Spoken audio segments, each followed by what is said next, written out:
హే ప్రభు, హే హరినామ కృష్ణ జగన్నాథ ప్రేమానంద్, ఏ క్యా హువా? గుంటూరు కారం సినిమా మీద వస్తున్న నెగిటివిటీ ఇప్పట్ల తీరం పడతట్టు లేదు. ఓటి కాకుంటే ఓ ముచ్చట సినిమా టీముకు నిమ్మలంగా నిద్ర లేకుండా చేస్తున్నాయి పాపం. అతడు కలేజా తర్వాత త్రివిక్రమ్ మహేష్ హ్యాట్రిక్ కాంబినేషన్ లో వస్తున్న సినిమా ఉడితోని అభిమానులు అప్పుడే అంగిల్ జింపుకుంటూ చాలు చేశారు. కానీ షూటింగ్ స్టార్ట్ అయిన కానుంచి రోజు సినిమా మీద ఏదో పంచాది వినొస్తూనే ఉంది, ఆన్లైన్ లో కానొస్తూనే ఉంది.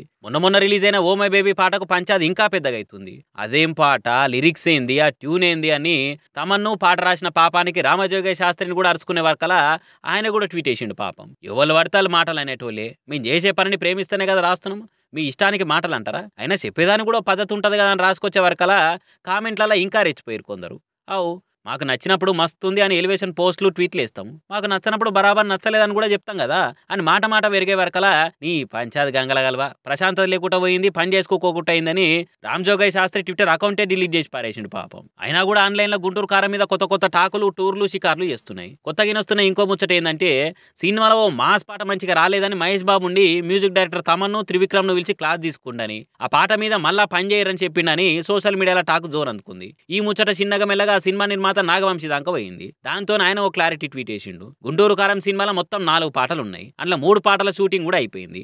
ఆఖరి పాట షూటింగ్ ఈ నెల 21 సంది షెడ్యూల్ ఉంది. కాబట్టి సోషల్ మీడియాలో గట్టిగా వస్తున్న గాసిప్లు నమ్మకుర్రి, ఉతవుకుంటూ అవే నిజం అనుకుంటారు కాబట్టి ఇట్లా చెప్తున్నా అని రాసుకొచ్చిండు. కానీ ఏ ముహూర్తాన షూటింగ్ చాలు చేసిరో గానీ ప్రాజెక్టులకి వెళ్ళి ముందుగాలున్న కెమెరామెన్ వెళ్ళిపోయిండు, పూజా ఎగ్డే పోయింది, స్టోరీని మార్చిరని వచ్చింది, మళ్ళీ రీషూట్లు చేసే వరకల ముందనుకున్న డేట్ కాకుండా నెలనే వాయిదా వాడుకుంటూ వచ్చింది. ఇప్పుడేమో రిలీజ్ చేస్తున్న పాటలకి ప్రమోషన్ వీడియోలు అన్నిటి కూడా నెగిటివ్ కామెంట్లు వచ్చి పడుతున్నాయి. ఇన్ని అరిష్టాలు దాటి సంక్రాంతి బాక్సాఫీస్ బరిలో బరాబర్ నిలబడి ఏ తీరు కలెక్షన్లు తెస్తుందో చూడాలి సినిమా.